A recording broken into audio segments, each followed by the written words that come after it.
I'm back, baby. You sound good. I'm like a phoenix rising from Arizona. Yeah, see that's energy in my voice, baby. Yeah, you're a regular coyote. Yeah. Some might argue you're more of a diamondback, but at least they're not calling you a cardinal. Yeah, I'm something. Jesus, ridiculous. And with that said, ladies and gentlemen, boys and girls, listeners of all ages, Geeks Worldwide Radio and the Dork Shared Universe proudly presents to you the greatest, and I mean the greatest, podcasting team in the world. He's the Fry Guy, Nick Friar. I'm the Sick Boy, Dr. Joe. Together, we are the TLDR Comic Book Club, baby. How's it going, Nicholas? I am doing very well. Hell of an intro. I swear to God, it gets better and better every episode. And I'll tell you what, speaking of getting better and better, we are always working on stuff behind the scenes for you guys. So make sure that you subscribe to the show on our audio channels because you never know when you're going to get the next Friar Side chat. We try to give you notice when we can, but sometimes they just pop up on us out of nowhere. So make sure you subscribe to whether it's Apple Podcast, Stitcher, Spotify, Geeks Worldwide Radio, SoundCloud, Amazon Podcasting. I think Amazon Music is like two different things, but we're available on both. Anyways, subscribe there. Leave a 5-star rating and review, or the highest rating and review that you can leave on those platforms. Otherwise, Joe's going to hunt you down. He's going to show you how to crack backs the wrong way. But yeah, so Joe, we got it's award season. So it's finally that time, one of our favorite episodes of the year where we get to talk about all the books that we absolutely love this year, some of the creators that absolutely kicked ass. But first, Joe, I talked about this. I don't know if we talked about it on air or off air. I swear to God, this happens to me all the time. I can't tell about how many books you are reading this year. Now, you started keeping track when? Last year, around March of last year. Okay, so you've been up to you're up to date from like January 1st to now, like you have everything logged. Yeah. Mm-hmm. Okay. I mean, Nice. give or take a book or here or there, but yeah, and then God knows, I mean, this behemoth, like 20th Century Boys here is Oh, jeez. right. Yeah. This is I don't even know how to properly count this, the first volume, but it's 400 something pages. Right. I'm right there with you with monsters. So Yeah, these things are huge. Which, by the way, we do have something fun planned for pretty early in the year with some manga stuff to maybe get back on the manga train. So that's a little ways away though. But make sure you're following us on Twitter and Instagram for when Twitter collapses at TLDR_pod. But yeah, so when we convened, I'm with trades, Joe. How yeah, do you count those? there's 6 issues in a trade. I We count used to 6 like. issues. Yeah, Okay, yeah, awesome. I was because yeah. if you didn't, I'd be like, you're freaking crazy. So taking a look back, so at 2021, ballpark, according to the app, the counter app that I use, I read 947 comics. And out of those 947, 265 were Image, 156 were DC, 133 were Marvel, 93 were Boom, and 81 was AWA. I'll tell you what. Okay, that all around is impressive. 81 from AWA, like in terms of like amount of books put out. I mean, if you're not the biggest AWA fan on the I planet, read a significant amount of their collection last year, and so you'll see there's a bit of a contrast. So this year, as of today, I've read 736 comics. I know you set the over under for the year at 750, which I still have some days left. I really hope you're right up against it, man. That just shows that I'm an elite odds maker. It's almost like I do some of that kind of stuff for a living. I will make sure that I read 751. Perfect. Right? Hey, that's great for me. Just the house always wins. The house always wins. So out of those 736 so far, not counting the fucking manga brick that I read, 252 are Image. So about on par. DC and Marvel flipped this year. I read 129 Marvel books versus 114 DC books, and I attribute that solely to us getting Marvel review copies and thus me reading more. So, because I read a lot of books that I normally wouldn't read because I would have had to have bought them.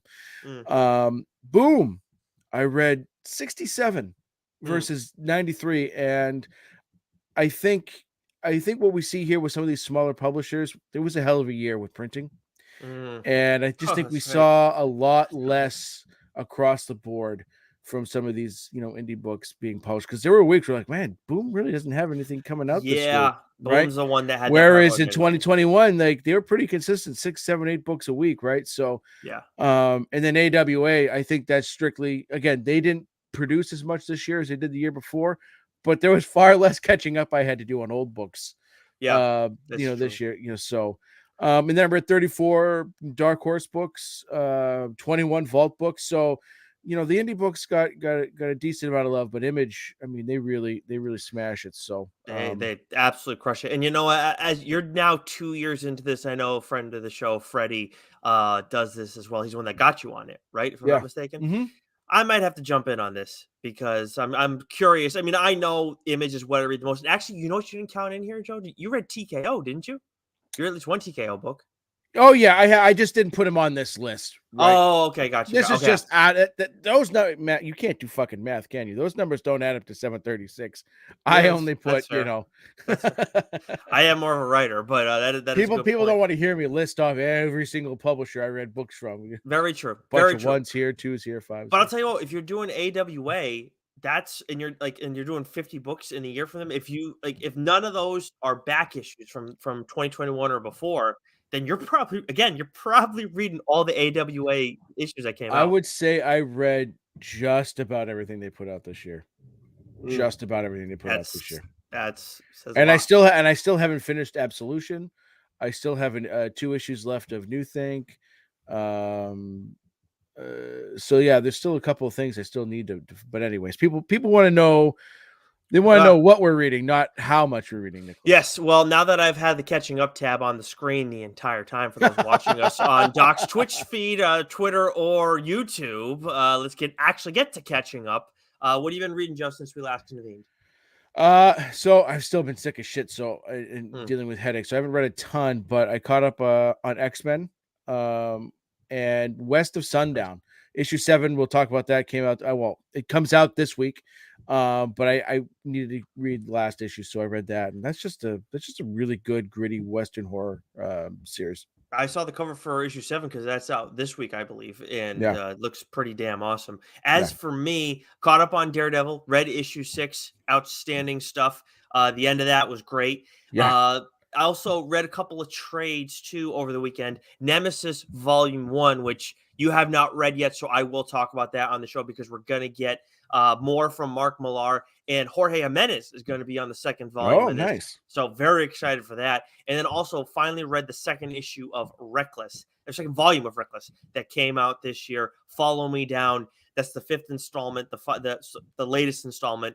Might talk about that more later on when we get to the award stuff. So I'm just going to save any thoughts I have until then, Joe. So let's dive in to what's new and take us through Marvel. H fucking Christ. My God. I feel like they put out like 3 weeks worth of books. When I saw the folder, when I got it emailed to me and I was uploading it and everything, and I was like, holy shit, This is a lot. So this might take everything else I have left. Do you want to? You can cut some out if you want. I mean, no. This is we do this for the people, Nicholas. Yeah, then you cut stuff out without telling me. Yeah. Mm-hmm. Well, that's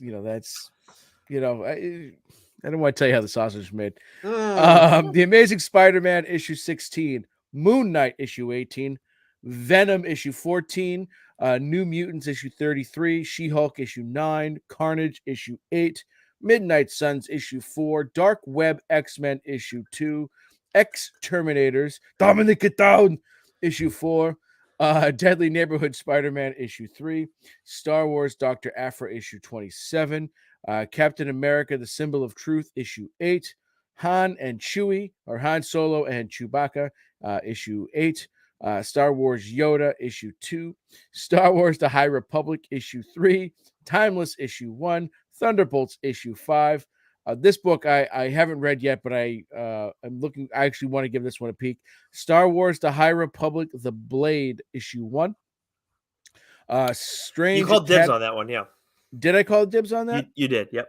Oh, sweet. All right, now I guess I have to read. Mm-hmm. Strange Academy Finals issue 3, Doctor Strange Fall Sunrise issue 2, Extreme X-Men issue 2, Shang-Chi and the Ten Rings issue 6, which I believe is the final issue of this particular arc. Oh, Murder World, Spider-Man issue 1, All Out Avengers issue 4, Miracle Man, the Silver Age issue 3, Peter Parker, Miles Morales, Spider-Man, Double Trouble issue 2. And that may be the most books that have come out in a single week since we've started doing this show, Nicholas. well, I may one up you right here because looking at this DC list, oh It's man, still like 10 books short of it might what be. Marvel did. All right, I don't want to waste any time here though. Action Comics 1050, Harley Quinn 25, Tim Drake Robin issue 4, Punchline the Gotham game issue 3, Sergeant Rock versus the Army of the Dead issue 4, Batman Gotham Knights Gilded City 3, Blue Beetle Graduation Day 2, Tales from Earth 6, A Celebration of Stan Lee issue 1, John Stewart The Emerald Knight issue 1, Wonder Woman Historia The Amazons issue 3, Young Justice Targets issue 6, DC Mech issue 6, Sandman Universe The Deadly Boy Detective issue 1, Batman The Audio Adventures issue 4, Detective Comics 1067, which of course Doc is reading, Batman Beyond the White Knight issue 7, the finale. It's Joe, not. it's There's not one just more issue. another friggin' issue. It's another friggin' issue. Holy I shit! thought it was the last issue, and then it says to be concluded, or Maybe they were all 8 to issues, be and continued. Yeah, I missed this one. I thought it was the last issue myself, but it's Well, not. just as well because I didn't read that, so neither of us are talking about that one today. But we do have a couple of finales that you and I want to talk about. But why don't you tell me a little bit more about Riddler Year 1, Issue 2? So Riddler Year 1, issue 2. This is, I believe, it's only 3 issues. This series, it is excellent. It is excellent. You know, you were talking about before we went on, like we're going to be dipping our toes into the awards soon. And I think one of the things you talked about was maybe best miniseries. Yeah. And I thought, oh yeah, we can like maybe talk about this off the dome, and maybe we just sort of give an award off the dome. I think if I were to give one, it's just recency bias because I legit just read this issue today. It's fantastic. Well, I mean, if it's only 3 issues, the first 2 have been really good. I mean, Excellent, excellent. It's just written by Paul Dano, and I thought he did an excellent job. Like I said this last time when I talked about the first issue, like he did an excellent job as the actor, but he's doing, I think, just as good a job as the writer. You know, we never know how actors turned comic book writers are going to do, and it's really hit or miss. And a lot of times you see them, you know, with paired up with Cullen Bunn, as was the case with, you know, CM Punk or Matt Kent and Keanu Reeves, right? But I'm pretty sure Paul Dano was flat out writing this himself. Yep. And he understands that character as well as anybody can, you know, when they truly sort of, you know, take on that role. And it's an excellent series. The way he just sort of understands the psyche of the character and the darkness that's within him, and we see like this is like a perfect origin story for what we get in the Batman. Nice. Like this would have been absolutely tremendous had we gotten this as a lead in to the movie.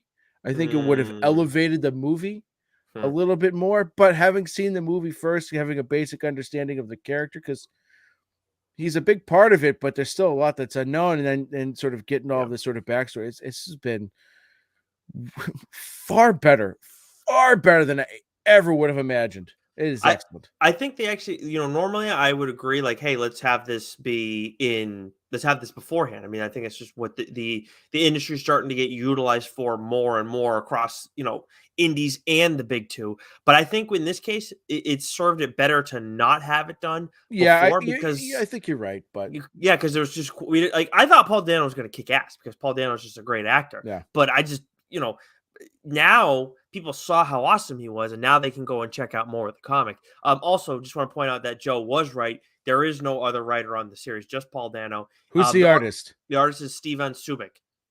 Oh my God. Tremendous. The way he looks just like Paul Dano. Like it's perfect. It's funny. Absolutely perfect. That's funny. That's awesome. Yeah. Who's the colorist too? Could you have that up there real quick? Actually, it's all Subic.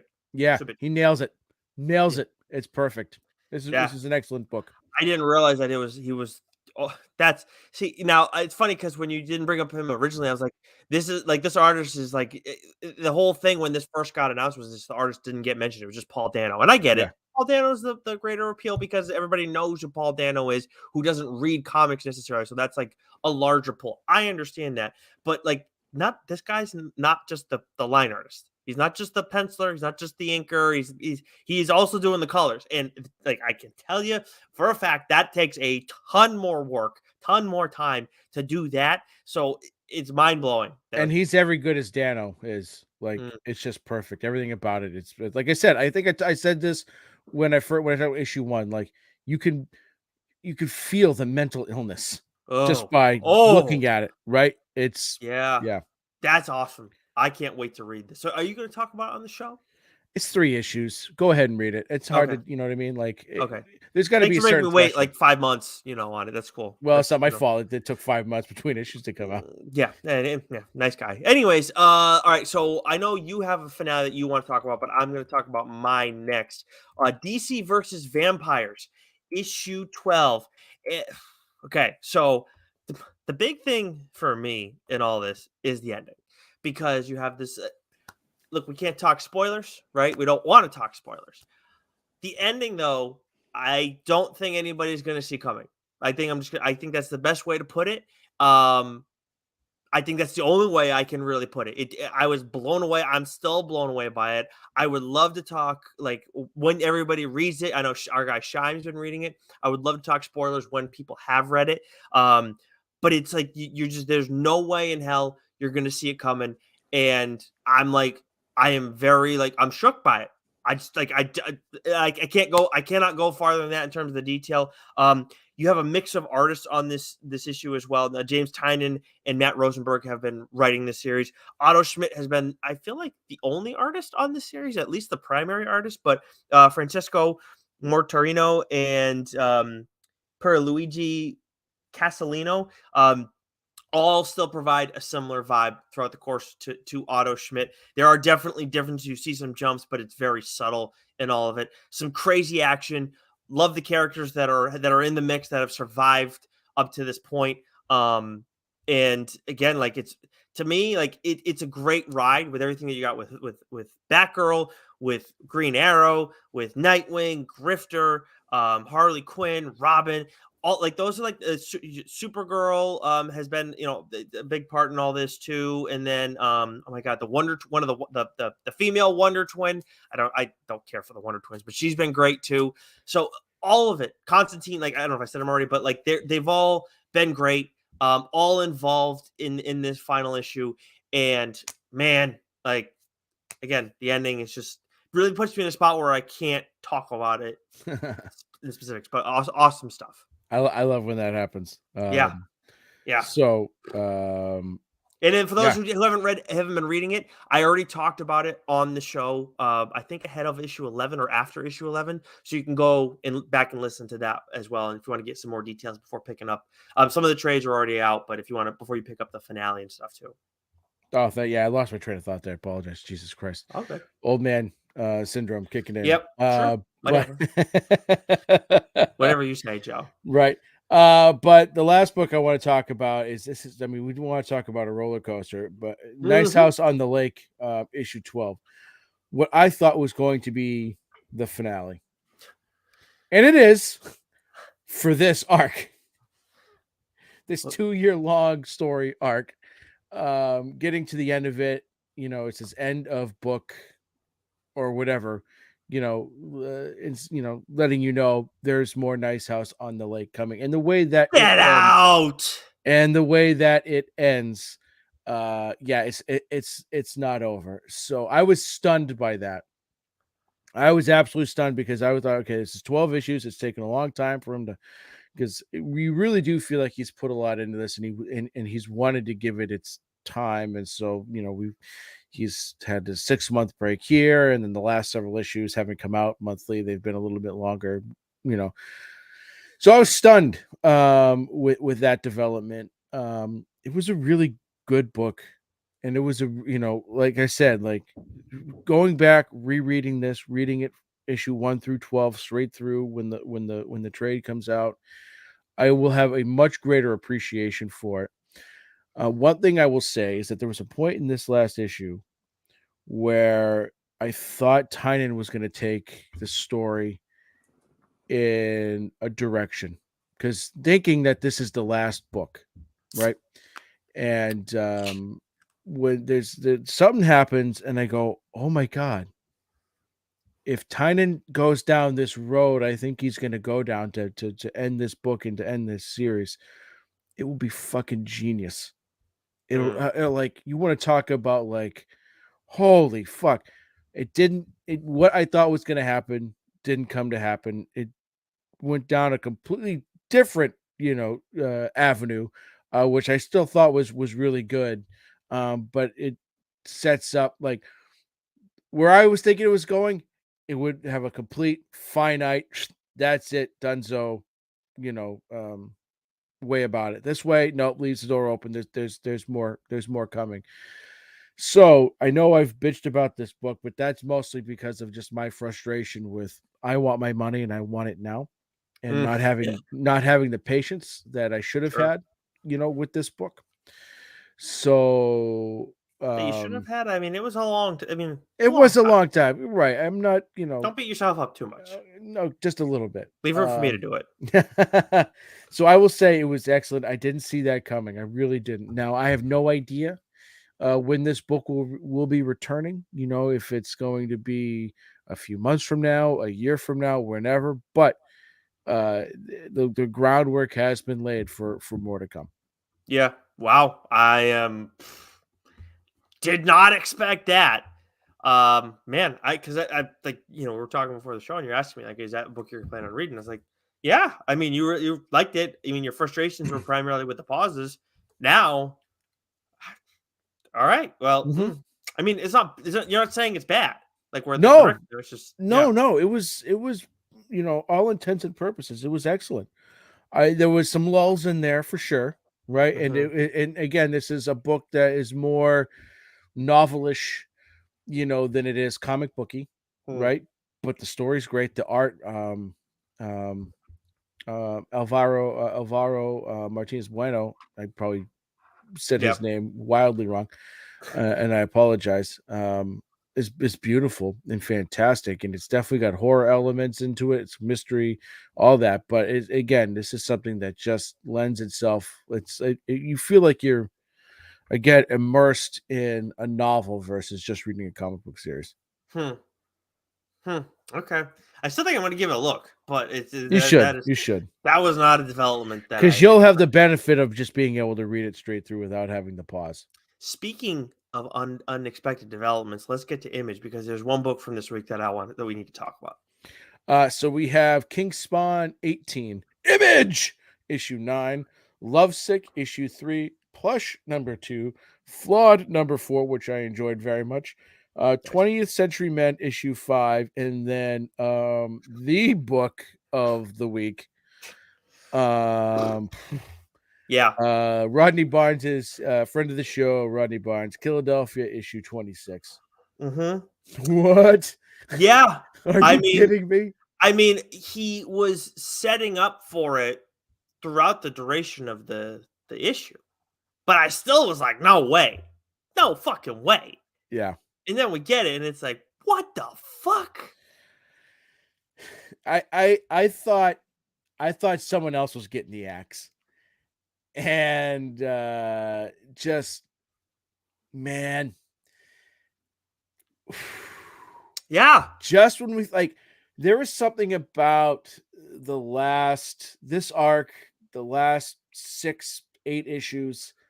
Like, this has always been a series that we've always talked about. It's always been in the running for our, book of the year, and I feel like Jason Son Alexander's art has just been getting better and better and better and better, right? And so what we've gotten over the last several issues, what we've gotten with this issue in particular, is just like high octane, knock your socks off, um, perfection, horror perfection. Yeah. And I just, you know, I say this all the time, but like I legit had to pick my jaw up off the floor after reading this issue. Uh, Yeah. because even though the seeds were being planted, you knew something was going to happen, but the way in which it happens, and those last several pages, the art, Alexander's art on those last several pages, those last several panels, Mm. again, just beautiful viciousness. Yeah, and he's been on layouts and inks, I think, for the last couple issues, and then Herman Oh Aramis yes, sorry, has my taken bad. over. No, you're good. Yeah, yeah, yeah, Has taken over. A very seamless transition. Like yeah. they have very similar art styles, and it's been great. So like Herman's going to be on the series Well, for that a bit. tells you how good his art is because I completely had a, Yeah, I'm looking at this and I'm not seeing much of a difference there. It's nope. That's how great it's been.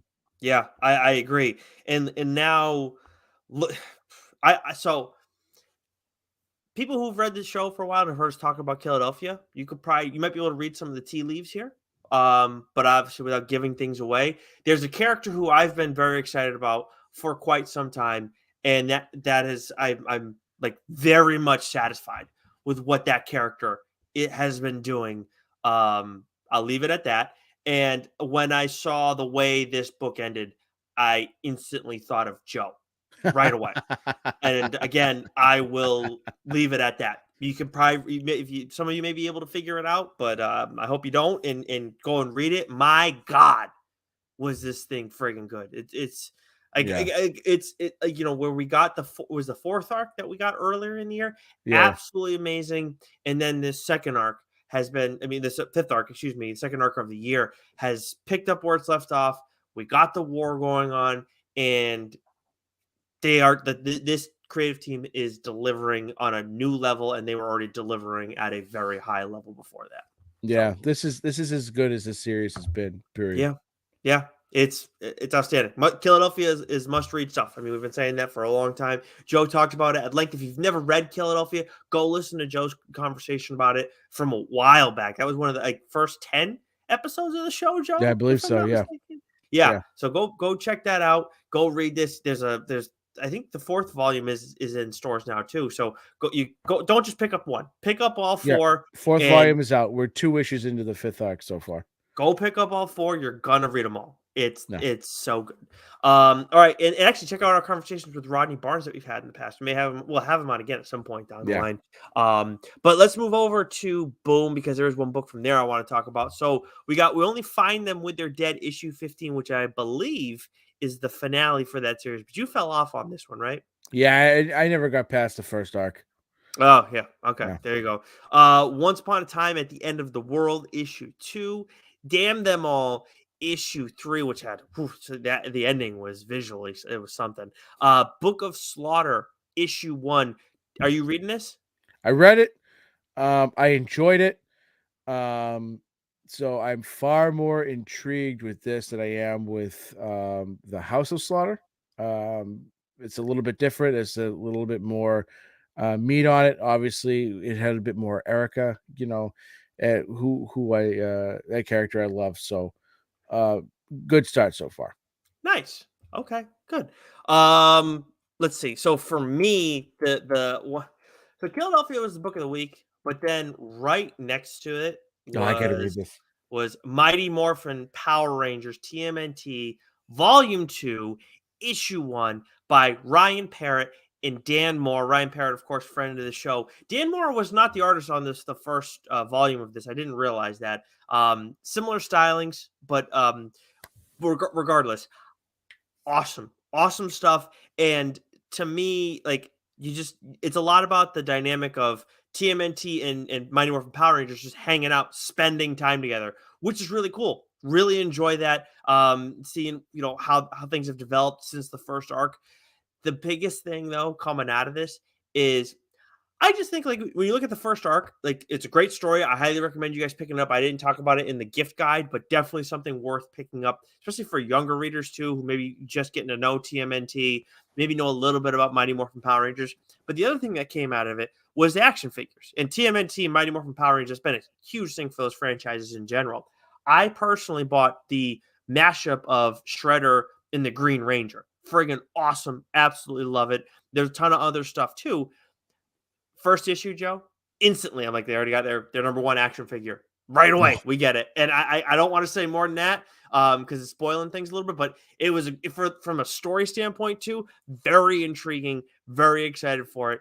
I think that, this is exactly what it's supposed to be. And I haven't talked about it on the show because we usually talk about things with like far greater depth. This is kind of like an event. Like we don't do events a whole lot on here. We've learned from our experiences, but like this is fun. This is like when we talk about like popcorn movies. This is what it is. It's action. It's got some some goofiness in it, some like interesting stakes and some cool mashups, and that's exactly what this is. Ryan does a great job with it. I gotta imagine this is the second volume, and they're probably gonna do more of them. And having Dan Mora as the artist on this too, it's like, I mean, what more do I need to say? So that's probably what's going to help get me over the 750 because I've been thinking about looking for the first volume of this, reading Nice, it, and because I want to read this book, but I didn't want to read the first issue, volume 2, and sure, not having. Although I probably could, I don't want to. I want to read the first volume first. So, yeah. yeah, it just looks fun as hell. Yeah, you'd probably be like a little confused if you didn't read the first volume of this and then like picked it up because they're just where like have them having the relationship because they're not from the same world at all. Right. But other than that, like, yeah, maybe yeah, just read the first volume. It's a Right. fun time. But yeah, so that's it from Boom this week. Dark Horse, we got Frankenstein New World issue 4 and the finale of The Roadie, the fourth issue of that. I will be talking about that on the show at some point down the line. Vault, we got West of Sundown issue 7, which Joe is reading, as well as Door to Door Night by Night issue 2. Comixology, Duck and Cover issue 1, which is Scott Snyder and Raphael Albuquerque. That is a Doc book, right? I guess I don't know. I can't remember. I don't know. I can't find where I had this shit written down. So, Okay. I'll read it. I downloaded it. At least I Yeah, think I did. no, it I can't definitely is remember. because there was 8 okay, here we go. 8 Scott Tober books, and that absolutely is yours because I have Canary, Dudley Datsun, Book of Evil, and We Have Okay, Demons. perfect. Okay, so I will be reading that. But then lastly, from AWA, we Mhm. have two, pun intended here, killer books. Hmm. We have Year Zero, Volume Zero, Issue 3, that's being written by Daniel Kraus. Excellent, excellent, excellent. He's doing, Benjamin Percy wrote the first 2 volumes, and he's doing the series justice. So this has been excellent. And then the finale, Nicholas Sacrament, issue Mhm. 5, fucking tremendous. Yep, I'm gonna say that again, fucking tremendous. absolutely. I mean, this is one of those books you read the first issue and you go, "Yep, it has it." I don't even need to wait for the end for it to sink its teeth into me. It already has. I had it within the first few pages. I think it's Peter Milligan, and the artist is Marcelo Fruzen. Like it's such a great team, and this Mhm. series throughout has just been like it's added those sci-fi, horror, religious, suspense, themes perfectly evolved. They've all been woven together perfectly, Mhm. and this was such a satisfying ending. It was a pretty powerful ending, Yes. and I love flawed characters. I talk about that time and time again because you get to see them, like just the journey that they take, and and Father Voss has been, he wasn't a great character in He terms of used to be like. a piece of shit. Right, exactly. When I say he's not a great character, I don't mean like, oh, he's not written. No, he is like from just you Yeah, know you written know what I very mean, like well. what I'm trying to say, like No, he's like he's not, he's seriously he's a piece of he's shit. he's got his demons, right? Yeah, But there's still apparently. a lot we didn't know about him. And then like this issue just really ties everything together, right? And the art was great. Like everything just came together beautifully in the end. Uh this is up for book of the year Mhm. from me, and I can't wait when we get to that category, talk about the books that I've chosen, for that. But I've loved this book from the first page. It is must read. I knew when I read it, I go, yeah, this is a Nick book. Yeah, and I really Right. appreciate you not calling dibs on this one because usually with AWA you usually look at them first before I do, and I think when you were talking about the sci-fi and religiousness, and like when you talk like with religious, like we kind of get more into mysticky type stuff generally speaking, or in horror, but they're still like mysticky with that. At the same time, like I feel like we're talking about mystic religious stuff. They're like in sci-fi, they're cousins. Like they're not the same thing, and they're definitely not easy things to mash together. But they absolutely did that with Sacrament. And I was kind of blown away by how they were able to do that. And on top of it all, too, where you say like this book had it and where it was like it was a Nick book, to me, I imagine this is what you meant when you say a Nick book, like the aura of this book. Like, yes, the theme of religion being involved, though, but like the dark dinginess of religion and the like, and how it can sometimes that can be badass stuff. Sometimes that can be like, oh, this is a little fucked up. And Yeah. and that this book absolutely has that from start to finish. There's a self-loathing throughout all of it too, and with Catholicism, that's definitely that's a big thing. Oh, So and the like, and the conflict, yeah. right? Mm-hmm. The inner turmoil, the inner conflict that the main character Father Voss is dealing with throughout this entire series. It was great because it added such a great dynamic, not just to his character, but to the story and what the Yeah. story needed to come to its conclusion. Yeah, and Ray's was great too. Hmm. She was awesome too. Yeah, badass. And her growth is was outstanding. So yeah, I absolutely must read. So the collected edition is going to be out soon. Once we'll let you guys know when that's out. But pick that up. Like it's been awesome. And yes, I agree. It's up. It's definitely up for book of the year. I know hashtag Dork. Obviously, we gave them their list, but Sacrament was in that conversation. And it absolutely deserves to be there. And like, we've talked about it so much. I don't know if you can have it in our underrated book of the year conversation, but it was definitely a surprise one for us because there are some that just with AWA that we know the creators involved, like if John Lees is involved now, or obviously Benjamin Percy and Krista Faust, like some of these other people, it's like okay, we know them, we've read their stuff before at AWA, we know what we're getting into.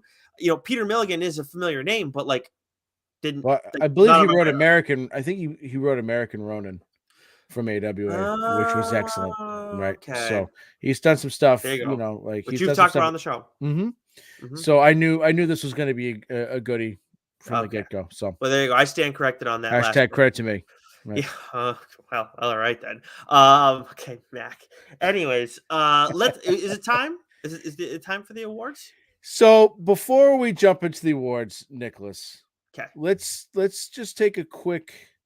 Let's just do a little reflection of the year that was, right, 2022, because it was a very unique year for us. We didn't talk a lot of new books to each other this year, Yeah. right?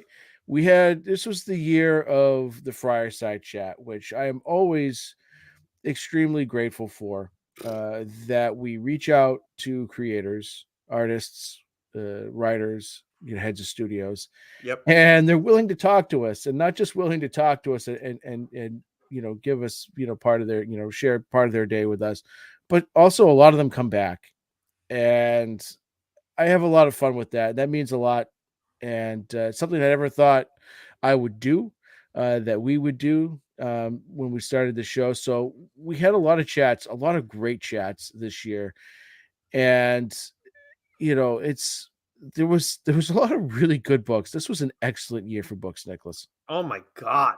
So many good books. I mean, Yeah. look, for me, when we're talking about like book of the year, we're talking about like the definitive awards, sure. Is there certain titles that come to like a couple like 2, 3 titles that come to mind right away?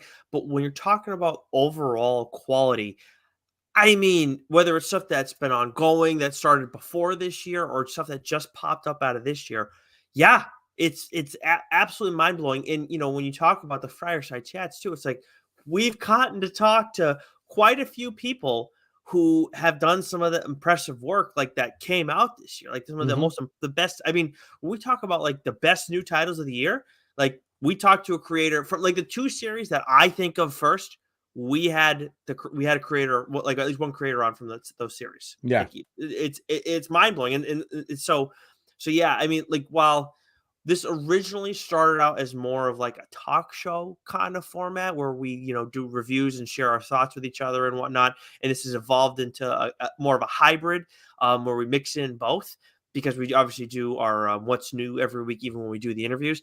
And as someone who prior to my latest occupation, like I did interviews, like that was my thing. I never expected to do this with comic book creators. Yeah. So I'm with you. Like it has been just as mind blowing, and the people we get to talk to, it's like it's mind blowing. Yeah. Like it's not lost on us that we are fortunate in that. Not lost on me that we're fortunate in that regard. So Yeah. And yeah, and we talked to so many great creators this year. It was great absolutely people too. fantastic. Yeah, yeah, yeah. You know, even Chip, Yeah, when he's not well, I busting my mean, nuts, yeah, I mean, I wasn't gonna go that far, but yeah. Yeah. Anyways, all right. Well, let's without further ado, now the chip fucking came up. Let's get to hashtag Team Stegman. Let's get to our nominees that we have here, our categories that we have here. So I think we did we do any revising? We did some revising with names, but that's really it. We didn't change much from last year, right? Yeah, we gave one, like Oh, we there's one thing. created a new award, but we're already kind of doing it anyways. We just sort of made an official thing as and Yeah. less ambiguous. But I think what we start off with each year that we do this is we talk about the 5 books from 2022, that really stood out to us that we recommended. Mm-hmm. And so there were, like I said, this was a hell of a year for books. Yep. But there's some books on here that didn't necessarily come out this year, but I read for the first time this year.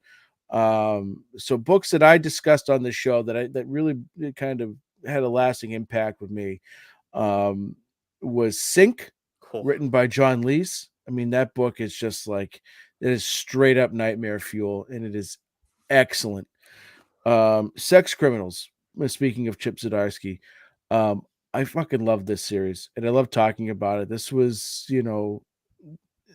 is one of those books that's like why we read indie books, because it's so far Mm, off the beaten path of what we normally, read, and discussing it. And the fun that we had that I had reading this book was excellent. Gun Honey. Surprise. John Lees, we've had on the show. Chip Zdarsky, we've had on the show. Charles Ardai, the writer of Gun Honey, we've had on this show. I fucking love Gun Honey. That you want to talk about a book that was not even on my radar, off the beaten path. I had no clue about it until I was just chatting someone up about it at the comic shop. And now mhm. I'm like, I'm absolutely hooked. The second volume just ended. Excellent series. Yeah. The Good Asian, which I inadvertently uh, Fucking bullshit. stumbled upon. Oh That yeah. Huh. that was excellent. Huh. And that Texas Blood. That My Texas Blood was so fucking good, Nicholas. my favorite part about the good Asian stuff is not just that you fucked me over, but it's like then multiple people somehow like that are related to the show got in on the fucking joke. Cherish Chen came on the show talk about Radiant Red. Yeah. Awesome series. You can get that collected edition now. Massiverse stuff. She's like, "Oh, it was great," and I'm like, "You've got to be fucking kidding me!" And then Keith after loves all, it. that's what I was gonna go next. After that, Rich Keefe from hashtag Dork texts us, and he's like, not to create open up any wounds or whatever, was a pour salt in the wound, but read the Good Asian Volume 1, and it was great. And I'm like, Yeah. of course it was. I Yeah. fucking knew that. I knew before it came out that it was great. I called dibs on it. Yeah. Fucking bullshit. But Yeah. you know what, Joe? You got the Good Asian, and I'm happy for you. I have talked about it on the show on I think it was our latest trade, right? We our only trade. No, we had 2 trades this year, I Yeah. think. But our Which is latest wild. trade, yeah, I talked about it. As for me, for the books that I recommended this year, King of Spies, that was Mark Millar. I, I read that first issue and I was like, this shit's fucking crack. This is Yeah. so good. One of the best first issues that I've ever read. And I will say, actually, a book that Joe recommended this year that I will talk about in our next category, also one of the best first issues that I've ever read. Um, Animal Castle. You want to talk about surprise fucking books under the radar? Ablaze. That's a publisher I didn't know anything about beforehand. Xavier Dorson and Felix Delep. That book is so good, and I gave it to my fiance who's read some comics. She's read all of Philadelphia, reading Vanish ongoing, loves that. Animal Castle, favorite series that she's ever read already. Like no questions asked. Consumed all 5 issues, and I'm hoping there's more because there should be. Awesome series. Reckless. Oh, Ed Brubaker and Sean Phillips. I mean, I don't think I need to say anything more than that. Another Mark Millar book, The Magic Order. 3rd volume of that is out this year, and I did trade weight on it, and I feel bad, but because I don't like doing that, but this thing is so good. I can't wait. I need to read it all at once. That's how I've been consuming it. And then Sweet Paprika by Mirka Andolfo. And I needed to highlight this one because this was also talked about in the same episode as Sex Criminals. And I needed to bring it up because I loved it. What an amazing experience, something totally different from what we normally read. And also, I want all our degenerate fans to fucking know that outside of our interviews, this is our most popular episode on our show. So in case anybody ever wonders, that you all fucking like Sweet Paprika. If anybody from Image or whatever, give us more Sweet Paprika because apparently that's what the people want. Yeah.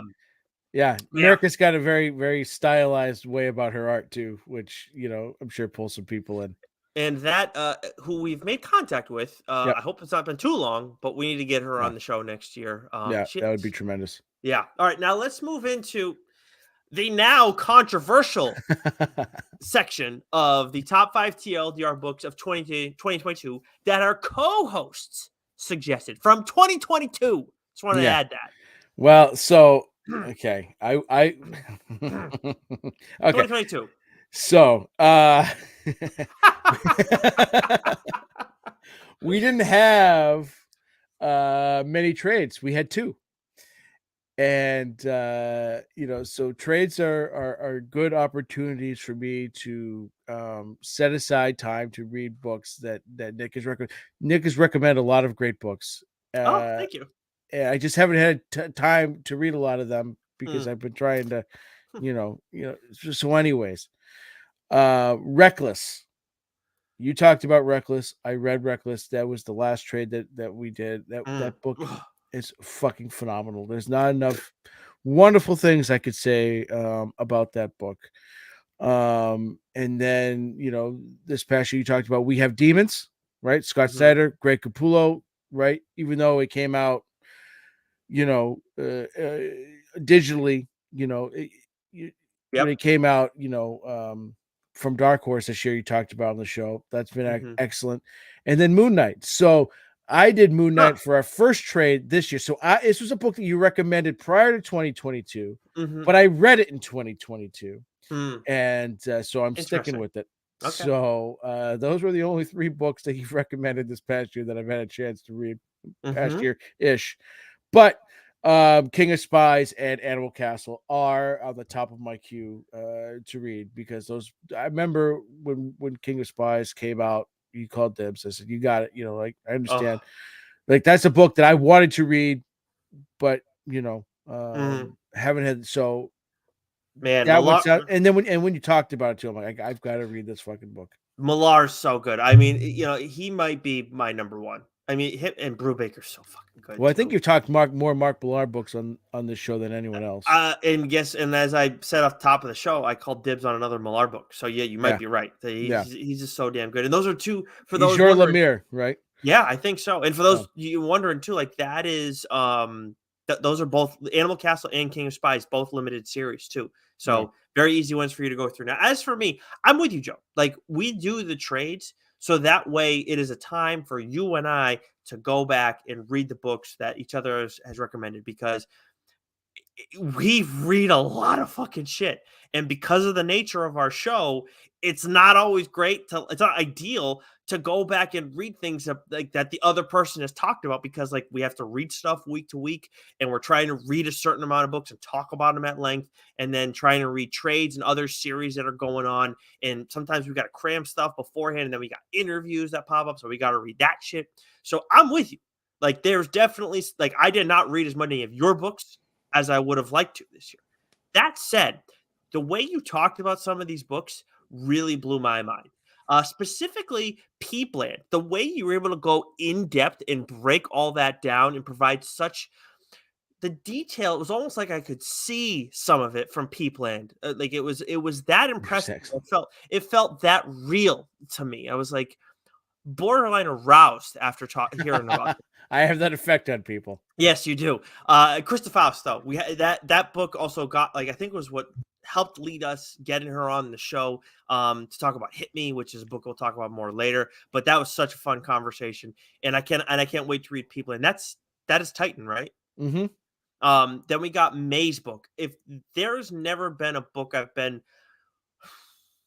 never seen you more. I don't know. You've been emotional about some books, but to me, that was one I feel like you've gotten most emotional about and like had to stay composed about because I know you got emotional telling Meg about it. And as much as I haven't read it yet, I cannot wait to read it because I know how impactful that was for you. And honestly, it's going to be more than any of the books that you've recommended me. That's going to be on my mind the entire time while I'm reading May's book. The Good Asian. Obviously, I fucking like The Good Asian because I called dibs on The Good Asian. Gun Honey, great series. Yeah. Love talking to Charles Aldai about it. Second volume has been great. As much as I fell behind on it, been outstanding. 2 Titan series, awesome stuff. But number one for me was John Lee's joint. And we did talk about 2 John Lee's books, of course, Crimson Cage, and that's what got him on the show. Obviously, he's done Hotel, which was probably my favorite book that you recommended in 2021. Although there were the ones you brought up in 2021, there's some awesome ones, Joe. I highly recommend everybody going back and listen to that as well. But that whole annual, but Sync. Oh, I read the first issue of this. I needed to sneak this one in before we got to the show. Holy shit. One of the best first issues I've ever read, man. Like and the ending, right? Oh my god, the ending is fucking nuts. It's just and it's available on Comixology, and I don't think it's available on Hoopla, but it is so worth it. Buy the hard copy too. I don't care. Absolutely outstanding. To the point where I think that the publisher for Sync is a European publisher. Obviously, John Lees is from Europe, but I don't know how Image or someone like that didn't pick this thing up. I mean, that first issue was just fucking awesome, man. I mean, it's what Axel read and said, "Yep, you're coming to AWA." That's right. Yep, that's right. Right? Oh. Yeah, this book is if you're a horror fan, that book is a must read, no doubt. If Rich ever talks to us about doing a horror comic series like revised, I've only read the first issue, but hearing how you've talked about it and based off that first issue, I wouldn't be surprised that snuck in. Yeah, it's absolutely tremendous. I mean, it's a must read. It's really fucking good.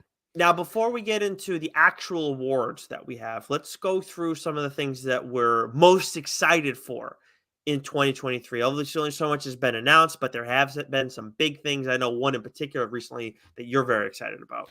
Yeah, it's funny too. I just haven't seen a ton of buzz for a ton of stuff upcoming, and maybe I've just missed it. I haven't, I'm still trying to fucking figure out how to get on Mastodon. That's fucking ridiculous. There's the other one too. This Hive, I think, is the other one. I think I died. I don't even think Hive's a thing anymore. Oh my god, get out! Well, just follow us on Instagram, everybody. More of you follow us there, anyways. But you talked about Millar being your guy, and I think I've discussed more Lemire books on the show than I have anyone else. But Phantom Road, which drops on March 8th, or is supposed to drop on March 8th. This is Jeff Lemire and Gabrielle Walters, the same team that did Sentient, which I talked about on this show. Oh, okay. Yeah, so I'm looking forward to that. And then Banshees. This is supposed to drop next week. This is written by a friend of the show, David Duanch, and Jessica Balboni, with art by Riccardo Facchini. So Duanch, we're big fans of Jenny Zero, so this is one that I'm looking forward to. Such a fun interview, Duanch and McKinney. Yeah, they're great. They're great. That's always a good time. And then the Massiverse, the continuation of the Massiverse. Oh, so looking for. But before you go, I just want to mention, last year, the books I was looking forward to Was the Scorched, which has been excellent. Radiant Red, which we enjoyed. The Benjamin Percy X Lives, X Deaths of Wolverine. I think that was the biggest thing that we were looking forward to, or one of the biggest things we were looking forward to. Batman Beyond the White Knight, which we both it's been good. It It's been hasn't good. lived up to the previous two volumes, but it's been good. Mm. And then Saga, Mm-hmm. right? And so I think we discovered something about Saga in that when it comes out, when we read it monthly, it loses a little bit of something versus when you just read the volumes, right? I think, Because when you read Saga, like that's the thing, we've been able to just fucking binge it, and then when you have to wait month to month, like the first arc when it's part of the next volume, or whatever, like when you read it all together and see it, it's just a chapter, but we had yeah, to wait 6 months to read that chapter, yeah, so that makes it a little tough. Not that it was bad, mm-hmm. but you know what I'm saying? Like 6 months Sure, to read a chapter, it loses a little bit of something. But in yeah. its totality, it's still one of the greatest comics ever written. Oh, 100%. It's still absolutely in that first arc. I think if anybody binges it, like we may go back and reread it before the second arc or this next arc comes out. Second arc post pause. I think we'll look at it as like, nah, this is as good as we remembered. It's just waiting for it month to month, and Right. it is tough. And but yeah, Saga was on my list as well, as was the Scorched. X Lives and X Deaths of Wolverine, the Book of Evil, which has delivered. Can't wait to talk about that on the show. Still early, but it's going to be, there's only so much that's going to come out of that. And then I don't think Rogue Sun was announced. Maybe it was, and I missed it. I'm not certain, but Rogue Sun was. I know once that was put on my radar, I was like, let's fucking go, especially with Ryan Parrott, because he's like, when you talk about top four, your four writers. If we're making our Mount Rushmore, Ryan Parrott's in that conversation for me. I love everything that he does. Yeah, he's Um, excellent. but Gambit was also on my list. And Yeah. yeah, that Yeah, it stinks, man. that That was stinks. a little bit disappointing. But anyways, for me, for 2023, Fall of X. So that's coming this summer. Looks like it might be the end of the Krakoan era. So that could be interesting. An Thank interesting God. I'm spot. kind of over Krakoa, to be I honest with you. I think that people are starting to feel that way. I don't think you're in And the I'm minority not there. gonna lie, I'm kind of sick of my X-Men being fucking villains. Oh, okay. Kind of tired of that. I want my X-Men to go fucking out there and fucking do X-Men shit. Okay. Not fucking geopolitical fucking no. I'm kind of done with X-Men. I'd just like to get, a good Gambit story again, but that's apparently asking too fucking much. Joe mentioned the Massiverse in general, Massiverse 2022. Very excited, infinite potential there. No One is the newest title that has been announced from Massiverse. Kyle Higgins is co-writing that. There's actually going to be a scripted podcast to go along with this series. 10 issue series. I don't know if it's going to end there completely or if they're just testing it out and see how it goes, but that begins in March. Very excited there. Um, there's a couple of other image series that I was looking up that are coming out earlier in the year. Indigo Children, Almighty, Blood Tree. Those start in February. Those last two start in February, and the other one starts in March. And then from AWA too, Yes. Black Yes. Tape Yes. looks really interesting. The writer on that series too, Dan Panosian, who is the artist on Canary, and then the writer on Alice Ever After, which I will talk about on the show at some point down the line. We're gonna do Grimm and Alice Ever After in one fell swoop. But I now, keep Joe, forgetting about that. yeah. When do we do mainline episodes?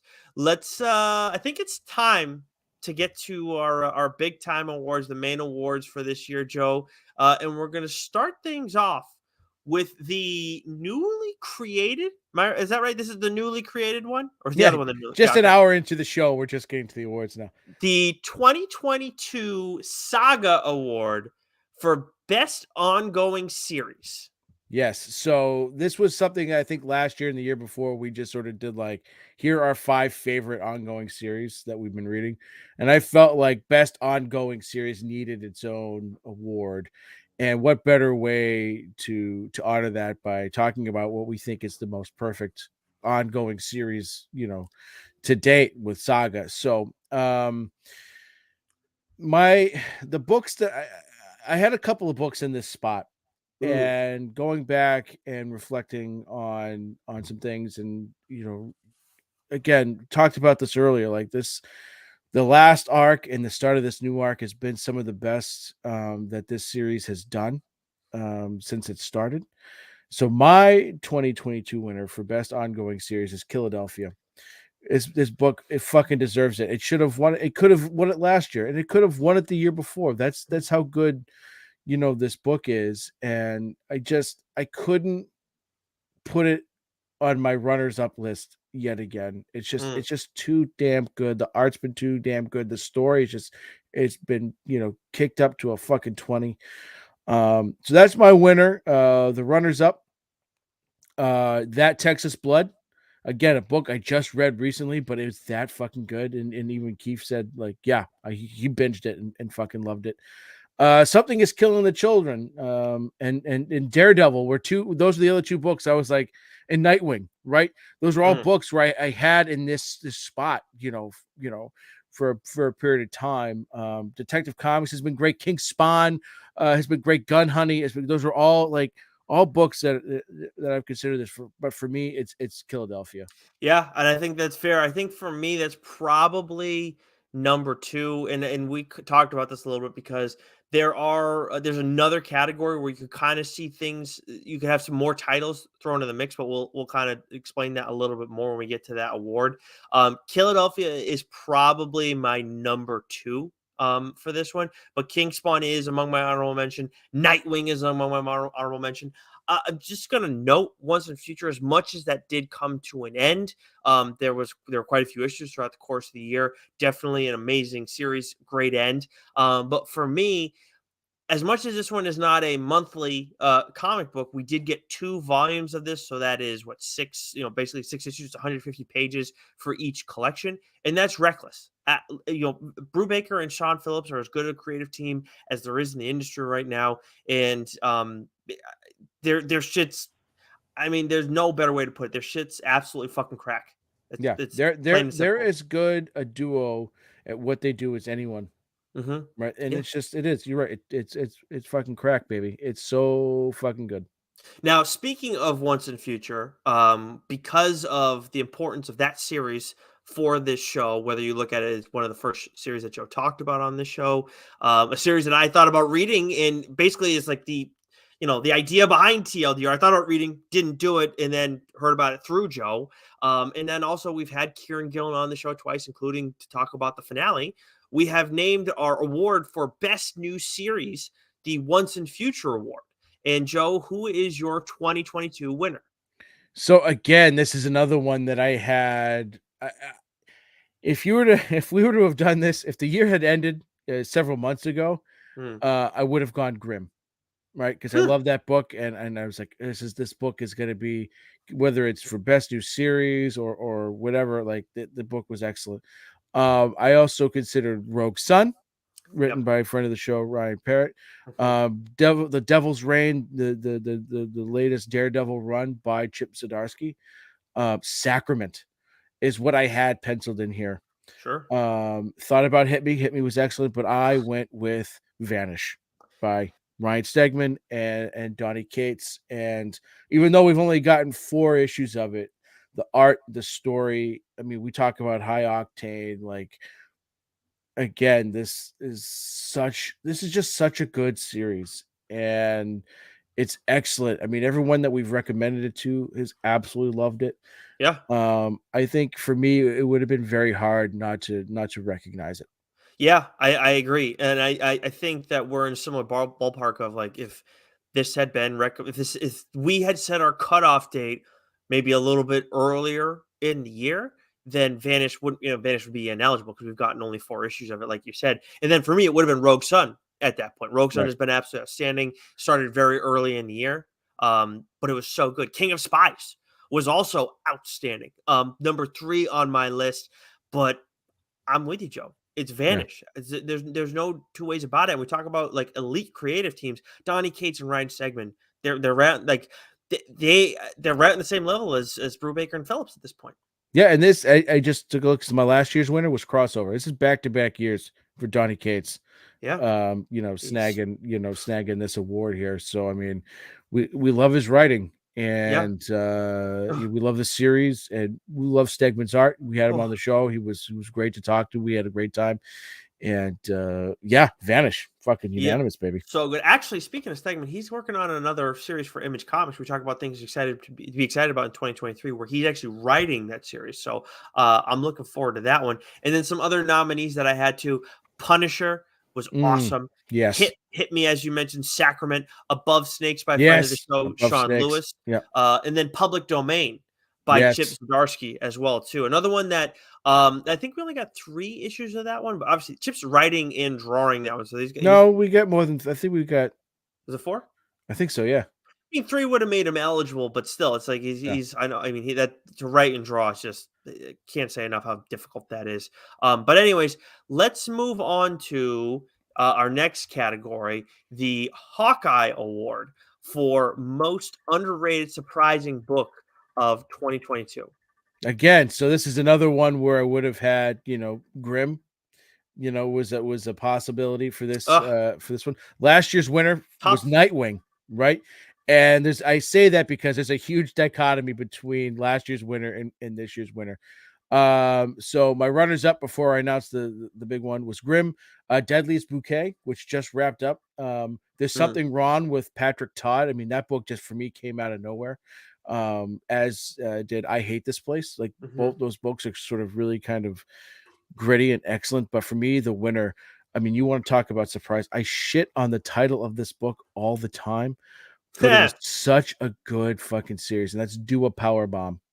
hmm Right. And so, like, you want to talk about underrated, surprising book. Like, that title alone made me not want to read the book.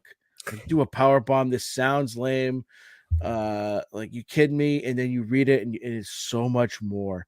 It's just, again, it's a wrestling book, right? Yep. But the right, as I talked about Crimson Cage, like John Lees and Alex Cormack, like they understand wrestling, they get it. Like there's little nuances to it, so that when you're, if you're a fan of wrestling and you read the books, you appreciate them, you enjoy them. And this was a father-daughter book. This was a book about loss. This was a book about trying to, you know, get something back. It was a book about vengeance. hmm It was a book about hate. Like it was such a good book. Like I never would have seen this coming in a million years. So Vengeance. this, to me, this is the epitome of the most underrated, surprising book of 2022. That's awesome. Yeah, and I Mm. can't wait for you to talk about it in more detail on the show. In 2025. But for me, honorable mentions: King of Spies. I think. Look, I know it's Malar, but like that's one where like we weren't getting the review copies, and like I just feel like that was just an under the radar kind of book in some ways, with how like awesome it actually was. I don't know how it did in terms of sales. But then Ghost Rider. We talked to Benjamin Percy about it, and it's just Ghost Rider is a character who like you're only going to get so many arcs on that. More than likely, he's a cool character, but he doesn't have like this huge ass fan base. We've talked about a ton on the show, but again, like just I feel like Ghost Rider in general flies under the radar. I know you mentioned I Hate This Place. Awesome, awesome, fun stuff. The Roadie from Dark Horse Comics, really enjoying that. We'll talk about it on the show. Black Mass Rising from TKO Studios, Mm. like vampire fans, like fucking read this. Like if you care about Dracula at all, read this. Like I was blown away by this. It was so good. And the art was not at all what you think about when you think of comic book art, but it fits the story so perfectly. Absolutely loved it. My winner though for this year, this book did start in December 2021, but in general, that's not going to be eligible for us because September is our cutoff. So it makes it eligible for this year. And that's Blaze Studios Animal Castle. Mm. So good. I mean, there's quite a few books where like month to month, where like when the fuck's coming out? When's it coming out? Like I need to know when it is. Like I go to my local comic shop. You know, especially when we're not getting review copies from certain companies. Like what week is it? No, it's not this week.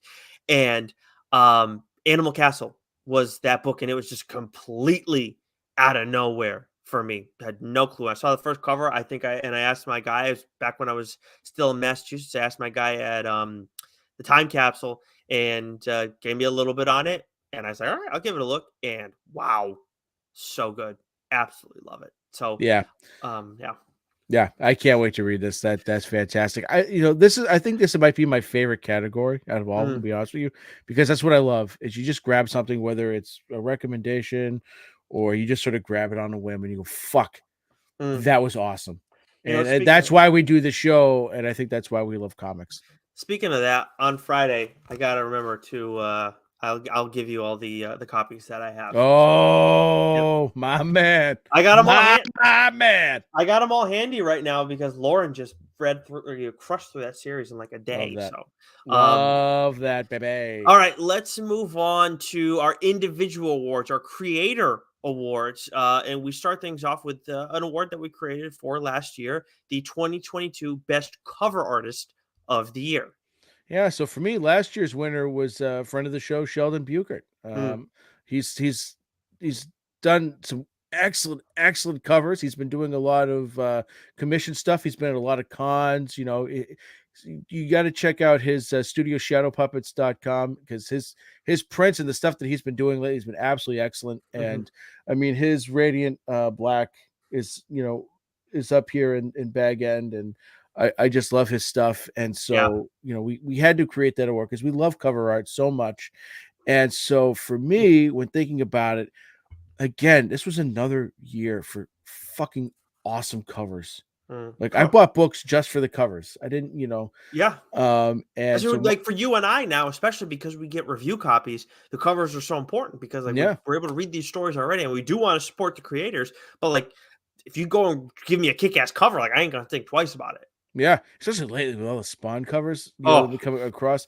But for me, this year's winner is Ryan Stegman. mm, I mean, his Daredevil, print is again signed, hanging up here in Bag End. But his covers for the Vanish have been some of the best. That's a oh, book that's had like 1,000 covers each issue, which is mhm. great because they all kick ass. But he's had some of the best ones. They've been awesome. And I even Yeah, think he did a Spawn one, right, for Vanish 4. Which yeah. Merry Christmas, Nicholas. I don't know when that's going to be arriving on your doorstep, but Thank you. for me, like, we've been doing cover art and interior art for a very long time, and I just thought, like, there when I do the Instagram post too, that's, going back and looking at those, his name pops up a lot, man. Hmm. So it was a no-brainer for me. Yeah, 100%. I'll just say this: I'm not giving him this award. It's because I'm giving him a different award. So we will leave it at that for now. But he is when you talk about best cover artist of the year. I mean, of course, Ryan Stegman's in that conversation. If not leading that conversation, Marco Cicchetto. I mean, the freaking Yes. Daredevil covers. Oh, so I mean, I was looking at the issue 6 on the last one, and it's Elektra in the Daredevil outfit. And or Daredevil Electra, however you want to put it. So freaking cool, man. Yeah. Javier Fernandez, all of his stuff on King Spawn. Oh, He's it's the been a best. breakout artist for me, man. He is, yeah, and Yeah. he's some might come up later in the conversation. But I got to go with Kevin Keene, who I know I've said it's a guy who we've talked to separately outside of the show, someone who we may need to get on the show. Obviously big across the pond, getting in those creators on, and he's done a lot of Spawn stuff this year. It's been a pretty big breakout year for him. Whether it's been Gunslinger stuff or the Scorch stuff. Really enjoy all his coverage. Every time I see it, it's like I got to pick this up. So I really like his style. So for me, he's got to get best cover artist of the year because he's coming bursting on the scene. And Yeah. also my winner from last year was also a friend of the show, John Boy Myers. Yes. Again, Yeah. his shit's been getting better and better too, Yeah. right? He's doing a lot of different stuff though. He's doing like for the Marvel, like one of the mobile games, like the card game that they have. He's been doing a lot of stuff Oh over there. shit! Like, Oh, I'm gonna go check that out. yeah, it's pretty Oh, that's cool. dope. Yeah, I Yeah. love John Boyd. Yeah. Fantastic. Awesome. Uh, Awesome. All right, now we get to, I think we're in our big three now, where we get to the 2022 Stan Lee Award for Best Writer of the Year. Yeah. So, man, last year's winner for me was Tom Taylor, right? And I could have easily given it to him again, but um, this one's not going to surprise anyone. But my runners up, I had Rodney Barnes, Philadelphia, Donny Cates, Vanish, Mhm. Hulk, all the stuff that he's been doing. Sean Yeah. Lewis, King Spawn, The Scorched, Above Snakes. Like these are all very worthy writers, but for me, it's Chip. It's my Mhm. Chip. Chip Zdarsky, baby. My Chip. My Chip. Daredevil, Devil's Reign. He's writing mainline Batman, Batman the Night, which I absolutely love. Public Yeah. Domain, the All Nighter, which he does for Comixology. I mean, I just love his writing so much, Hmm. and I think this is the first time I've given him the award. Um, Yeah. I've only done it and 3 times. so it's a little overdue, but I his character writing is so good, and he his humor is so good too. Like Public Mhm. Domain, he injects a lot of his humor in there. Daredevil and Batman, they're more serious characters. There's a little bit less there, but his understanding of those characters is top notch. And so, for me, you know, Mhm. it's my Chip. I think that last year you and I were in agreement on Tom Taylor. And I Yeah. think that, and then I also wanted to mention that Cullen Bunn and Sean Lewis, both friends of the Yes. show, absolutely kicked ass last year. And Sean Yeah. Lewis is on my honorable mention this year, as is Tom Taylor and Rodney. Ryan Parrott, absolutely in that conversation because what he's done with Rogue Sun, and obviously he's getting a little start at the end. Well, he's actually did some Mighty Morphin Power Rangers still earlier in the year. And then Donnie Cates, Ed Brubaker, of course, with the Reckless series has been awesome. But I mean, there's no two ways about it, Joe. Chip Zdarsky. I'm with you. He's got to be best writer of the year. You rattle off all the titles that he's doing. I mean, just seeing him do Daredevil and Batman alone, those are. I would say, I think no, I'm not. Not I would say most people would say Daredevil is one of the best written characters consistently over the years. And Chip Zdarsky has absolutely dominated that title to the point where it's helped him get Batman, which again, talking about most important titles in the industry. I mean, there you go. And then I haven't read any of the All Nighter because you're going to talk about that on the show at some point, right? Hmm.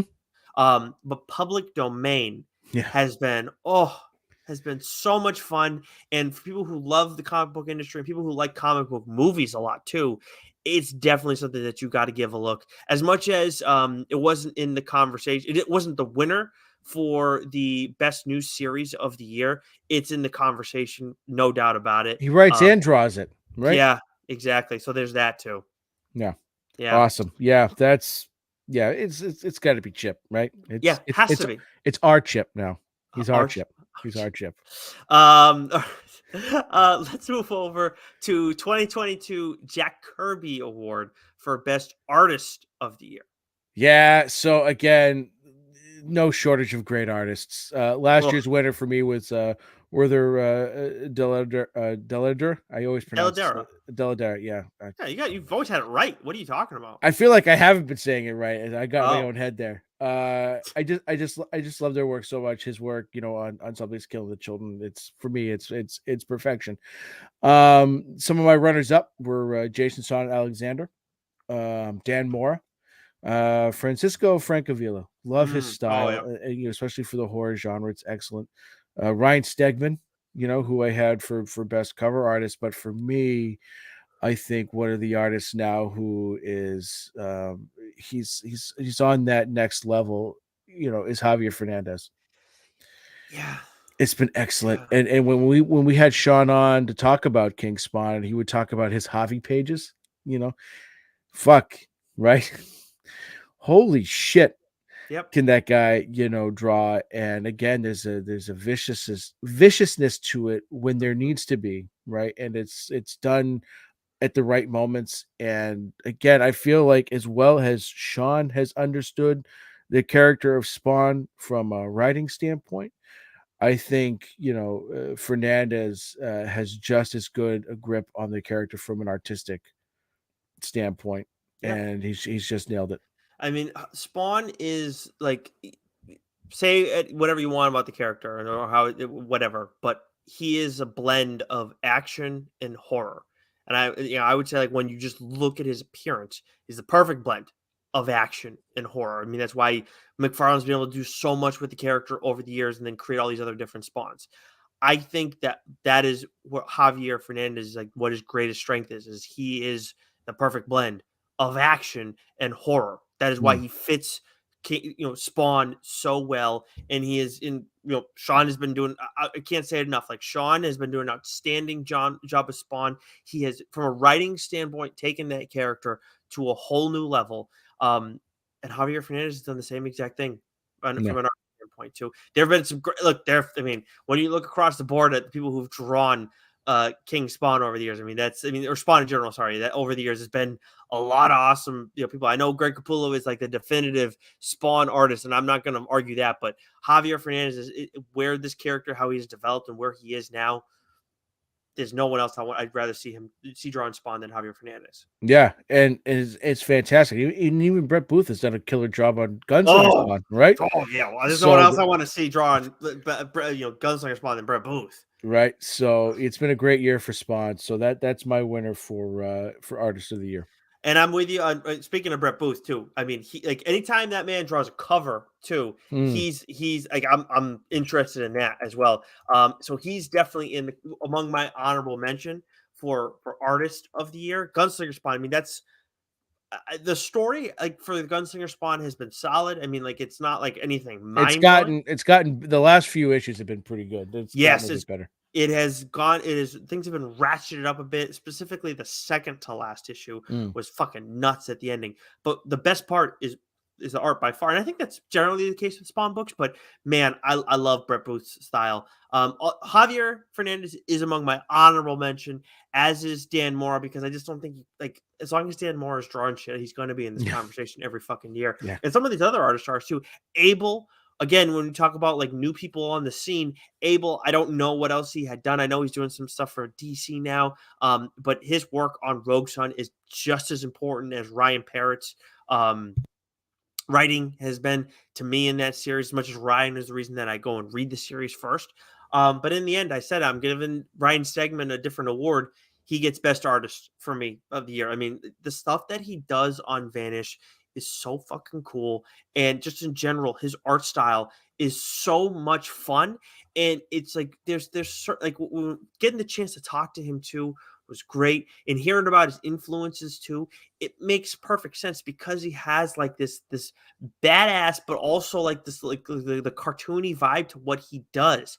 And it's perfect. It's perfect. Like when you think about like the ideal comic book style, and then you look back at like the 90s and like where it's like Todd or Jim Lee, and they have their own, or Mark Silvestri, and they have their distinct styles, but they are still like, this is what you think of when you think of comic book art from that era. I think when you look at this era, I think it's Dan Moore and I think it's Ryan Stegman right now. Greg Capullo, because he's kind of in the middle, but Stegman is becoming that guy more and more for me. And I absolutely love his stuff. So this to me, among the decisions that we had to make here, this was one of the easier ones for sure. Maybe the only other one that might have been easier was the next category we have, which Joe, unless you want to add anything on Stegman, can I go to the last category? Yeah, let's do it, baby. 2022 MVP, most valuable publisher, for 2022. Joe, who's your pick? Well, so last year's winner was Image Comics, and I feel like we could do Image Comics every year. I mean, take a look at the beginning of the show, and I broke down how many books I've read. I mean, I doubled the amount of, I read more Image Comics, than anyone else by a large margin. But for me, I went with AWA Studios. And again, I think what I love about them is that it's not quantity, but it's quality. Like I think I mentioned it, I think I've read just about every book they've put out this year. I've read like 90% of the stuff they put out this year. And that says something. They put a book out, I'm gonna fucking read it. I'm gonna give it a chance. It's the same thing with Boom, right? We came up initially with the Boom rule, and that was before AWA Studios, was still in the process of being created, right? So you taking a look at the year that was from AWA, when we had Crimson Cage, we had The Fourth Man. I forgot about that book. That book was fucking excellent. Yeah. Hit Me, Sacrament, Absolution, New Think, Year Zero, Volume Zero, Devil's Highway, which that's one of the lone things I haven't read because I need to go back and read the first. But I love that series. Right. The Joneses, Erratic Volume 2, right? They just put out this massive, omnibus, of the Resistance universe to, try and introduce people, to it and to their studios. So, like, every book that I just mentioned is fucking fantastic, and a book Mhm. I would recommend to anybody. Mhm. Period. They're Yep. so fucking good. So, how could I look at that and say, well, yeah, there was more. There might have been more things from Image that I liked, but that's because they put out 4 times as much, right? Yep. And I think the quality of books that AWA puts out is on par Yep. with Image, with DC, with Marvel. They're right up there. It's so fucking good. So, like, for me, it was this and, Artist of the Year, the first 2 no brainer picks I had for Mm. awards this year. I think that's a fair pick. They're my number two, and I think Boom probably comes in at number three for me this year. But you say Image could literally win it every year, and for me right now, they're still winning it. They won it last year. They win it again for me this year because Shape, yeah, shape. I mean, No, just that's kidding. fine. That's fine. But Rogue Sun was Yeah, my favorite comic of the year until Vanish yeah, came into the mix. yeah. And somewhere in the middle of that, I got King of Spies. Those are the three new books that popped up in 2020 that I'm like, read them. Everybody fucking read them. They're that good. And then we got Public Domain and Above Snakes. Two awesome series that we loved month to month, and Public Domain is still going on. We'd like Above Snakes, so we'd love to see more in that universe. And then Nita Hawes. I mean, like Nita Right. Hawes was technically could have been up for some awards this year because Mm-hmm. it came out at the end of 2021. But man, another like Yeah. awesome series. Philadelphia. I mean, like it got an award already. All that stuff, and then all the Spawn stuff. Like I know we don't talk about the Spawn title right now. That it's in the 300s, but like King Spawn, must read. The Gunslinger Scorched Spawn, Gunslinger. Yeah. absolutely kicked ass. The Scorched, awesome. Like That Texas Blood. I mean, yeah, the list goes on, but, I I just, agree I, with I you. just, I just, like, I don't know, AWA, like, man, they don't put out nearly as much, but they fucking kill it every time, and I couldn't ignore that. I don't blame that. I don't blame Yeah, you. Like it's cool because when you look at pound for pound, or if you look at like, I'll tell you what, if you looked at it from like a batting average standpoint, then I don't. I think that it's clear. It's clear. yeah, Image puts out more volume. The thing is, for me, that Image's slugging percentage, like for what's like what the home runs, like yeah. AWA puts out a lot of great stuff. But There's that's no the thing question too. about it. Image has been But doing it for 30 years too, right? yep, So absolutely. they're a fucking machine. AWA is Mhm. just getting started. So Yeah, that's a wonderful thing, for the industry, especially in the light of recent events with some, yeah, publisher who will not be named. right. That's unfortunate things have happened there, but Yeah. And then um, Boom's been great too. I mean, and yeah, Vault is doing more stuff too. I mean, like they Vault's were cranking. So the yeah, and then Dark Horse obviously always there too. Like the indie scene, there's a lot of awesome stuff. I mean, Titan has two titles that we talked about. Ablaze has had some interesting stuff. I only want to talk about Animal Castle, but there's been some other cool stuff there. So if you like independent comics, I'll tell you what, if you like if you know people who like good stories and they're always complaining like, why can't I get good stories, whether it's in, prose, or if you're maybe thinking about shows or movies, and like, there's nothing good out. Why don't you introduce them to independent comics? I think that you'd be a really good friend if you did to them. I know there's a stigma still for some reason, but I think it's starting to get knocked down a little bit. If there's one thing that Marvel and DC have done over the years for the comic book industry, I think it's that through their movies. Introduce them to some of this stuff. Introduce them to this show. I think we'll be able to help them out a little bit. And if you're a reader, you can probably help them out too, because there's no shortage of awesome stuff. Because people like to put comics in a genre. It's not. It's a different medium, and there's a ton of fucking stories. And if you just tell them to read AWA and Image, they're gonna be happy. yeah, yep, yep. Guaranteed. No doubt about it. No doubt about it. Well, Nicholas, Yeah, shit. wow, woo. Hey, it's an Uh, annual. Annuals are always longer, right? oh yeah, it's award season, baby. Yep. So, like I said, to kick things off, this was a great year for books. As always, it's an absolute joy to do this with you, Nicholas. Yeah. And I can't wait to see what 2023 has, in terms of both books and fireside chats. And fuck, I wonder what books we'll be discussing this time, next year. It's gonna be fucking Yeah. wild. I cannot wait for that conversation, but I don't want to rush anything because I'm excited. I'm with you. This is one of the best moments of my week, getting to talk to you about comics. And getting in, and it's in, you know, I love reading the comics themselves, but I also love talking about them with you. So you know, I think this has been a great year. Let's go fucking dominate next year. To our loyal listeners, thank you for helping us do this week to week, because we, you know, as much as Joe and I like to talk comics with each other in general, we wouldn't do a show if you guys weren't here, because we could just text each other about it or hang out and whatever.